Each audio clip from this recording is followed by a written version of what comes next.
दोस्तों, अगर आपको लगता है कि सिर्फ और सिर्फ एक्सरसाइज करते वक्त ही आप और आपका शरीर कैलोरीज बर्न करते हैं, तो आप गलत है, क्योंकि यहाँ एक चीज के बारे में आपको समझाना जरूरी है, जिसे कहते हैं आफ्टर बर्न। आफ्टर बर्न यानी वर्कआउट करने के बाद भी हमारा शरीर कुछ एक्स्ट्रा कैलोरीज बर्न करता है, जो डिपेंड करता है कि आप कौन सी और कितनी एक्सरसाइज करते हैं। इस वीडियो में हम इसी आफ्टर बर्न की साइंस, उसके फायदे और प्रैक्टिकल टिप्स के बारे में बात करेंगे, ताकि आप अपने फिटनेस गोल को अचीव कर सकें एक हाईली इफेक्टिव और एफिशिएंट वर्क प्लान के साथ। चलिए सबसे पहले हम आफ्टर बर्न को डिफाइन करते हैं। आफ्टर बर्न इफेक्ट या फिर excess post exercise oxygen consumption यानी ईपॉक, ये एक कॉन्सेप्ट है जिसमें वर्कआउट करने के बाद ऑक्सीजन इनटेक का रेट बढ़ जाता है। वर्कआउट करते वक्त तो हमारे मसल्स को ज्यादा एनर्जी चाहिए ही होती है, लेकिन वर्कआउट खत्म होने के बाद भी बॉडी को अपने नॉर्मल स्टेट में लाने के लिए थोड़ी एक्स्ट्रा ऑक्सीजन की जरूरत होती है। इसी एक्स्ट्रा ऑक्सीजन कंजम्पशन से एक्स्ट्रा कैलोरीज बर्न होती हैं, जो आपके वर्कआउट के बाद भी कई घंटों तक होती रहती हैं। तो आखिर क्या है आफ्टर बर्न के पीछे की साइंस? इस आफ्टर बर्न इफेक्ट के पीछे की साइंस को समझना भी जरूरी है। ईपॉक को इन्फ्लुएंस करने वाले कुछ फैक्टर्स हैं, जैसे आपके वर्कआउट की इंटेंसिटी, उसकी ड्यूरेशन और उसकी टाइम। आफ्टर बर्न इफेक्ट का साइज काफी हद तक वर्कआउट की इंटेंसिटी पर डिपेंड करता है। हाई इंटेंसिटी एक्सरसाइज जैसे कि स्प्रिंटिंग और सर्किट ट्रेनिंग, या फिर लो टू मॉडरेट इंटेंसिटी एक्सरसाइज जैसे कि ब्रिस्क वॉकिंग और स्टेडी स्टेट कार्डियो, इन सभी एक्सरसाइज को करने से सबसे ज्यादा ईपॉक इंड्यूस होता है। हाई इंटेंसिटी वर्कआउट करते वक्त हमारे मसल्स को एक्स्ट्रा ऑक्सीजन चाहिए होती है, और वर्कआउट के बाद भी ये एक्स्ट्रा ऑक्सीजन कंजम्पशन होती ही रहती है, जिससे फाइनली कॉन्टिन्यूअस कैलोरी बर्न होती है। और वर्कआउट में जितनी ज्यादा इंटेंसिटी होगी उतना ही ज्यादा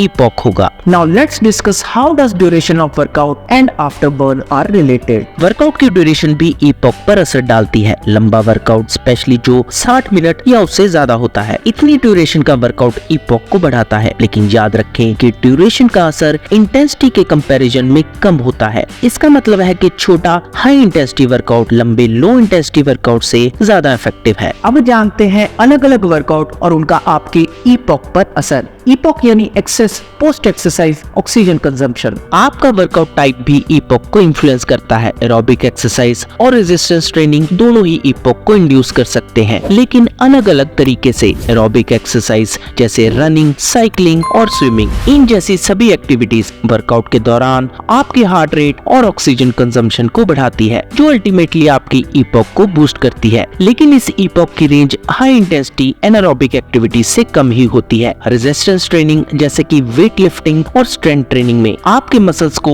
वर्कआउट करते वक्त डैमेज होता है, और फिर इन मसल्स को रिपेयर और रीबिल्ड करने के लिए हमें कुछ एक्स्ट्रा एनर्जी चाहिए होती है। इससे फाइनली हमारा मेटाबॉलिज्म बूस्ट होता है, जो हमारा शरीर बॉडी के स्टोर्ड फैट्स को बर्न करके प्रोड्यूस करता है। अब जानते हैं मेटाबॉलिज्म का क्या रोल है आपके ईपॉक में। आपका मेटाबॉलिज्म भी आपके ईपॉक में एक इम्पोर्टेंट रोल प्ले करता है। आपके बॉडी का बेसल मेटाबॉलिक रेट वो कैलोरीज है जो उसके एसेंशियल फंक्शंस को मेंटेन करने के लिए यूज होती हैं। ईपॉक आपका मेटाबॉलिज्म बढ़ाता है, जिससे आप एक्स्ट्रा कैलोरीज बर्न करते हैं। इसका साइज आपके वर्कआउट की इंटेंसिटी, उसकी ड्यूरेशन और आपकी फिटनेस लेवल पर डिपेंड करता है। अब बात करते हैं आफ्टर बर्न के लिए कैसा होना चाहिए आपका न्यूट्रिशन। आफ्टर बर्न इफेक्ट को सही से लेवरेज करने के लिए आपको अपने न्यूट्रिशन पर ध्यान देना होगा। आपके प्री वर्कआउट, ड्यूरिंग वर्कआउट और पोस्ट वर्कआउट मील इसमें काफी इंपॉर्टेंट है। प्री वर्कआउट न्यूट्रिशन की बात करें तो आपको आपके वर्कआउट के 2 से 3 घंटे पहले आपको एक बैलेंस्ड मील लेना चाहिए,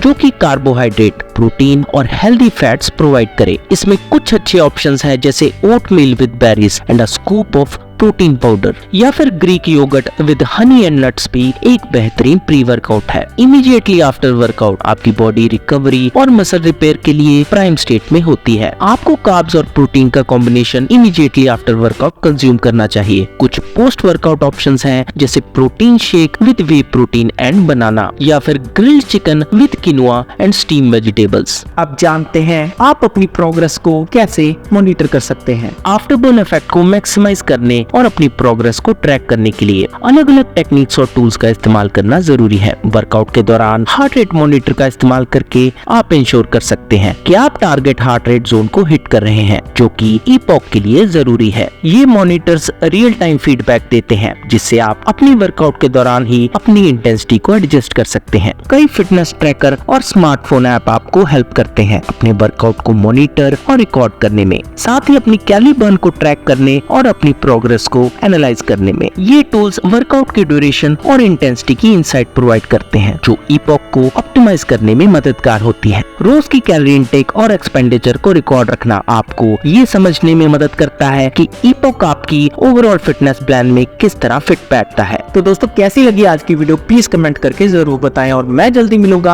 आपको अपनी नेक्स्ट वीडियो के साथ। लेकिन आप नहीं जान पाएंगे मेरी नई अपलोडेड वीडियो के बारे में जब तक आप प्रेस नहीं करेंगे सब्सक्रिप्शन के साथ बेल का आइकन। तो जैसे ही दबाएंगे आप बेल का आइकन, आपको आएगा अलर्ट मेरी नई वीडियो का। तो जल्दी से प्रेस कीजिए सब्सक्रिप्शन और नोटिफिकेशन का बटन। मैं जल्दी मिलूंगा आपको अपनी नेक्स्ट वीडियो के साथ।